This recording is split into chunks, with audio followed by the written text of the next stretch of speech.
Olá, boa tarde. A Fundação Ajuda à Igreja que Sofre lança um desafio para nos ajudar a viver estes dias de Quaresma. Uma campanha de solidariedade e partilha que vamos conhecer nos próximos minutos com Catarina Martins, que está hoje entre nós. Antes disso, olhamos à atualidade informativa.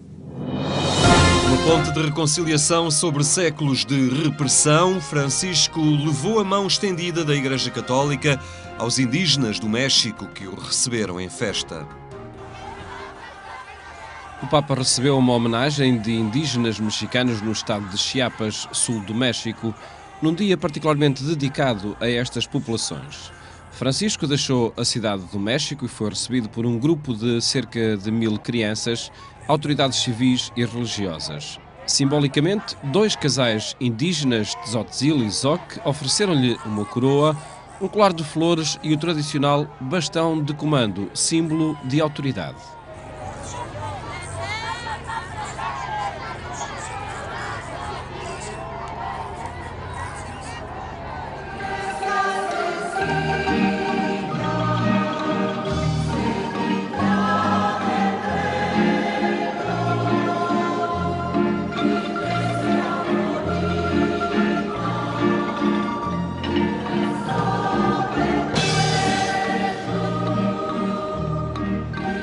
Em São Cristóbal de las Casas, o Papa presidiu uma missa perante milhares de indígenas, representadas pelas suas línguas nos cantos, leituras e orações da celebração.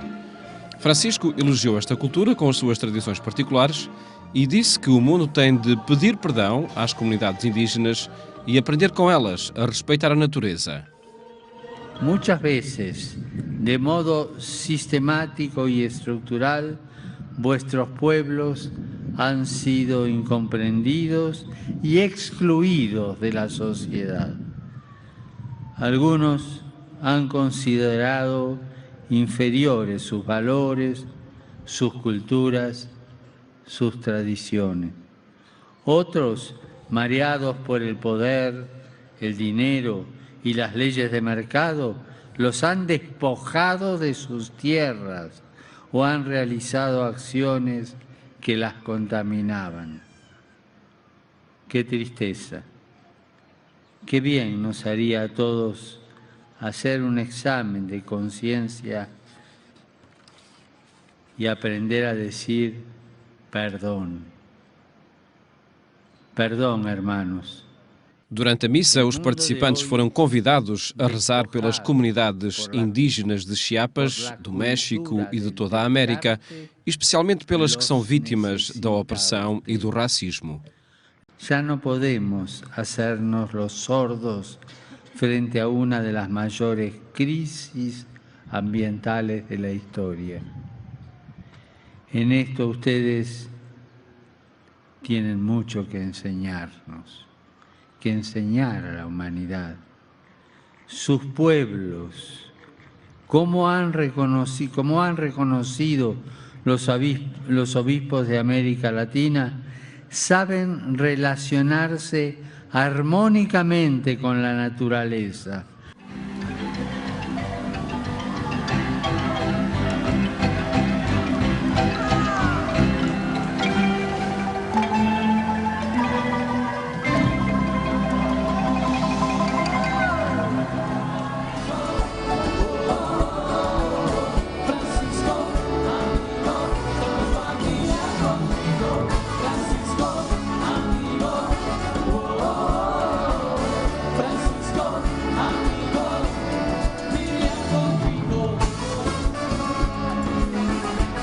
O Papa encontrou-se depois com milhares de famílias na capital do estado de Chiapas, onde foi recebido com entusiasmo pelas bancadas em festa, incluindo a internacionalmente famosa Ola Mexicana.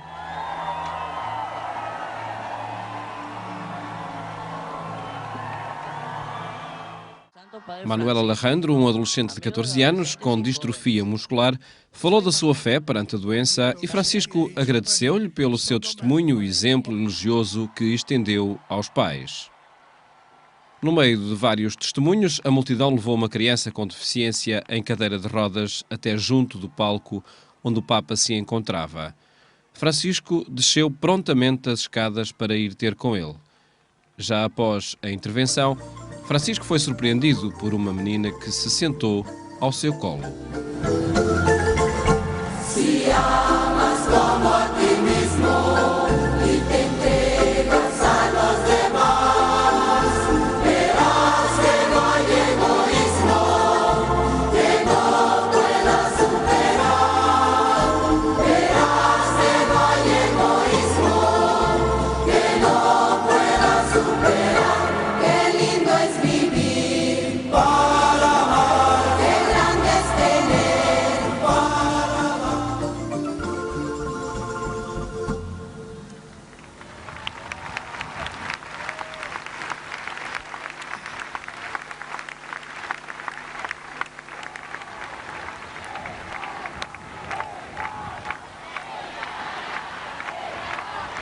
Manuel, vos me pediste que rezara por muchos adolescentes que están desanimados y andan por malos pasos.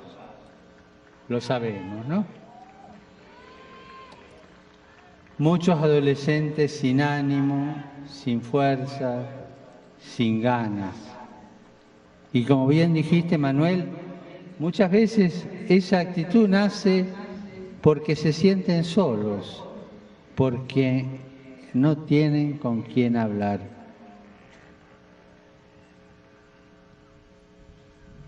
Piensen los padres, piensen las madres. ¿Hablan con sus hijos y sus hijas? ¿O están siempre ocupados, apurados? La forma de combatir esa precariedad y aislamiento que nos deja vulnerables a tantas aparentes soluciones como la que Beatriz mencionaba, se tiene que dar a diversos niveles. Una es por medio de legislaciones que protejan y garanticen los mínimos necesarios para que cada hogar y para que cada persona pueda desarrollarse por meio del estudio e um trabalho digno. Francisco falou depois contra ideologias destruidoras da família, renovando as críticas ao que denomina como colonizações ideológicas. Hoy en día vemos y vivimos por distintos frentes cómo la familia está siendo debilitada, cómo está siendo cuestionada. ¿Cómo se cree que es un modelo que ya pasó y que ya no tiene espacio en nuestras sociedades? Y que bajo la pretensión de modernidad propician cada vez más un modelo basado en el aislamiento. A viagem do Papa Francisco ao México termina esta quarta-feira na cidade de Juárez. O movimento Fé e Luz reconheceu a comunidade Amigos da Alegria, no Estoril, e alertou para a invisibilidade social da pessoa com deficiência em Portugal. O movimento Fé e Luz considera que o acolhimento à pessoa com deficiência em Portugal continua a levantar muitas questões. Um problema que espera respostas de toda a sociedade. Em todas as esferas da sociedade, ao não se nomear o problema, não se garantem esses direitos que as pessoas têm e, portanto, não se faz o que também já se chamou de discriminação positiva, que permite a participação e o reconhecimento do lugar destas pessoas. Uma invisibilidade das pessoas com deficiência que também é muito marcante na Igreja em Portugal. A invisibilidade das pessoas com deficiência também é muito, muito marcante na Igreja Portuguesa. E aí é preciso, e a Igreja criou em 2010 o Serviço Pastoral a Pessoas com Deficiência, justamente para trabalhar estas questões de como é preciso ir ter com as pessoas, porque elas socialmente são invisíveis. Miguel Duarte pertence à comunidade Amigos da Alegria do Estoril. Está num grupo maravilhoso, em família, e deixou sugestões à Igreja. devia dar mais apoio, ter mais gente que apoiasse estas crianças e pessoas com deficiência, que a maioria às vezes é raro e as pessoas não dão ouvidos a isso, só falam de política e futebol, não falam destas coisas que são mais importantes. O movimento Fé e Luz não funciona apenas na integração e acolhimento da pessoa com deficiência, como testemunha Leonor Rosa, de apenas 18 anos. O que nós tentamos levar, acho que no geral e principalmente eu, para a minha vida pessoal, é a simplicidade com que eles vivem a vida deles e com que se dão connosco, como vivem o dia-a-dia, a humildade, todos esses sentimentos e essas formas de viver e lidar com os outros. O reconhecimento da nova comunidade no Estoril é um momento importante no movimento Fé e Luz, porque na Diocese de Lisboa só existe um outro grupo, no Catujal. A maior parte delas estão no norte, na Diocese do Porto. O reconhecimento desta comunidade hoje é um grande passo para o movimento em Portugal. Há 2 anos, quando fundei esta comunidade, foi com o objetivo de ser para a vida, portanto, e hoje tivemos a honra de sermos reconhecidos como comunidade Fé e Luz, entrar para esta grande família de Fé e Luz. A próxima grande atividade de Fé e Luz em Portugal é a sua peregrinação nacional ao Santuário de Fátima, nos dias 15, 16 e 17 de abril.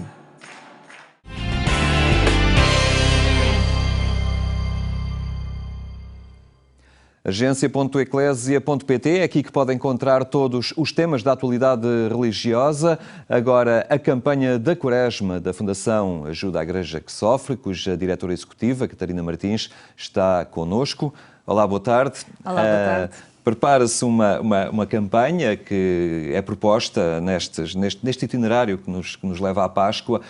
Desta vez, a Fundação Ajuda à Igreja que Sofre centra a sua atenção no Sudão do Sul. Exatamente. Esta Quaresma vamos estar focados no Sudão do Sul. São muitas as necessidades no mundo, mas achámos que depois de uma visita que os meus colegas do Secretariado Internacional da AIS fizeram ao terreno, de facto são muitas as necessidades. E para situar um pouco esta situação do Sudão do Sul, não nos podemos esquecer que o Sudão do Sul é o país mais novo do mundo, criado em 2011, depois de um referendo, depois de 20 anos, mais de 20 anos de uma guerra civil entre uma comunidade muçulmana e uma comunidade cristã, em que neste referendo surge então este novo país, em que fica o norte, o Sudão, com maioria muçulmana, e fica o Sudão do Sul com maioria cristã. Depois desta, todos nós pensávamos que seria então o início de um novo país com paz, que podiam finalmente os sudaneses viver num clima de paz depois de tantas e tantas décadas de guerra, e de facto o que aconteceu foi exatamente o oposto, e temos tido uma guerra extremamente, um conflito tribal muito violento, e desde dezembro de 2013 Sudão do Sul, o mais novo país, também com conflitos. E é um conflito dramático que já provocou mais de 2 milhões de deslocados e de refugiados, mais de 800 mil pessoas que estão nos países vizinhos, República Centro-Africana, República Democrática do Congo, Etiópia, Uganda. Portanto, são países que estão também a acolher estas pessoas. E, de facto, quando os meus colegas fizeram esta visita, as necessidades são tantas que não podíamos ficar indiferentes a este sofrimento e também alertar, porque devido ao atual momento em que vivemos, não se fala nas notícias do Sudão do Sul e é, de facto, um país que também está a viver momentos dramáticos e, portanto, há um conflito entre duas etnias, os Dinka e os Nuer, que tem arrastado, de facto, todos estes milhares e milhares de pessoas nesta fuga constante. E há dias, para finalizar, há dias também ouvimos as últimas estatísticas da ONU, em que dizia que o Sudão do Sul é o país do mundo onde há uma maior taxa de não frequência de escola das crianças. Portanto, é um país novo, com muitas dificuldades e a viver um conflito dramático que provoca todo este caos na sociedade. E agora pergunto, como é que as pessoas podem ajudar e aderir a esta campanha nas suas renúncias quaresmais? E depois, como é que se vai traduzir esta ajuda no território? Bem, fazer chegar as ajudas através do nosso site, através dos nossos contactos, fazer chegar a sua ajuda para os projetos. E o que é que se vai concretizar como é que vamos materializar todas estas ajudas que nos irão chegar durante esta quaresma? São essencialmente projetos de educação, como já disse, portanto, o Sudão do Sul tem um problema gravíssimo. Desde dezembro de 2013 até agora, cerca de 800 escolas foram destruídas nos bombardeamentos neste conflito. Portanto, não há escolas, é preciso ajudar e a Igreja está muito preocupada com esta situação e tem várias escolas nos próprios campos de refugiados para que estas crianças, que a maioria nunca viveu noutra situação senão de guerra, tentar dar-lhes educação, formação, para mais tarde, quando forem mais crescidos, poderem ajudar o país na saída e na solução deste país. Outro projeto importante que vamos ter é o apoio de emergência. Não nos podemos esquecer destes 2 milhões de refugiados, deslocados internos, que são pessoas que não têm absolutamente nada, que fugiram, que deixam tudo para trás e, portanto, é preciso, e estamos junto destas pessoas através da Igreja, através das congregações e dos padres e irmãs que estão no terreno, e, portanto, também através da ajuda da subsistência destas mesmas congregações que fazem multiplicar esta ajuda por milhares e milhares de pessoas. São essencialmente estes pontos que nós vamos focar nesta quaresma e queremos apelar a todos os portugueses, a todos os nossos amigos e benfeitores, para nos ajudarem nesta concretização desta ajuda concreta a todas estas pessoas que estão a passar momentos tão difíceis, em particular desde dezembro de 2013. Estamos a falar do Sudão do Sul, onde há uma percentagem muito significativa de cristãos, que lhe dá identidade, precisamente, a esta região do mundo.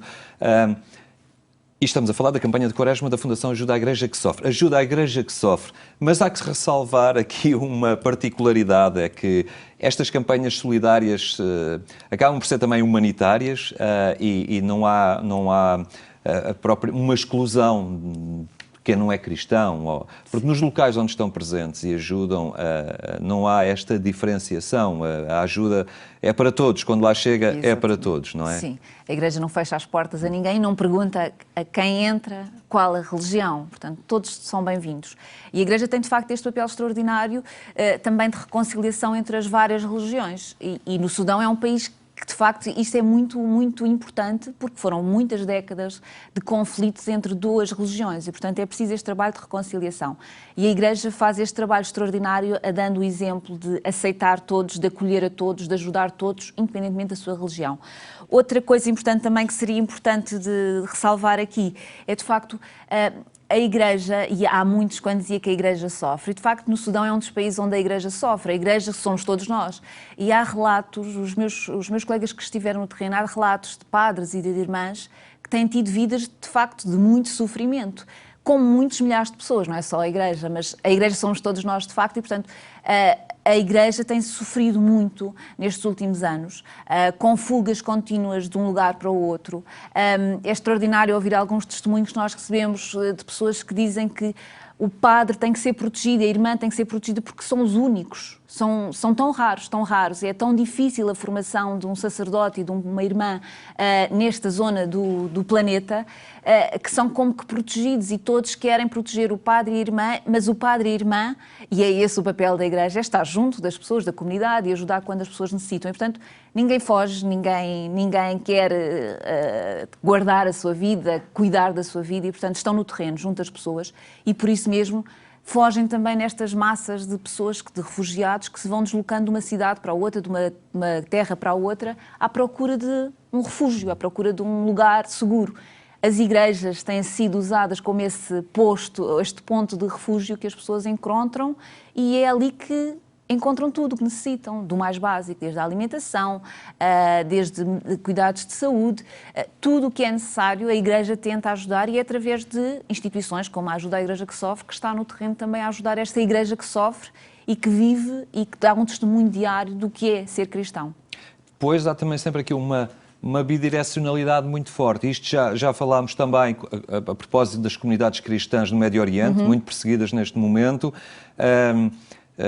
Nós por aqui que ajudamos e que podemos aderir a esta campanha solidária, conhecer a realidade destas pessoas, destas populações e do seu caminho cristão, acaba por ser uma pedagogia muito forte também para as nossas próprias comunidades cristãs, não é? Eu acho que sim, eu acho que o olhar, saber, portanto, vermos o que é que se está a passar no terreno nestas comunidades cristãs, e falou do Médio Oriente, que não nos podemos esquecer, mas também no Sudão acontece isto, portanto, o testemunho é tão forte de ninguém abandonar a sua fé, apesar de todas as dificuldades, apesar do risco de vida, é para nós, cristãos do Ocidente, que vivemos em paz e que temos podemos expressar livremente a nossa fé, independentemente de qual seja ela, é para nós um sinal de testemunho, e nós aprendemos muito com eles por este testemunho que eles nos dão e que nos fazem a nós refletir como é que eu vou reagir se for colocada numa situação como esta.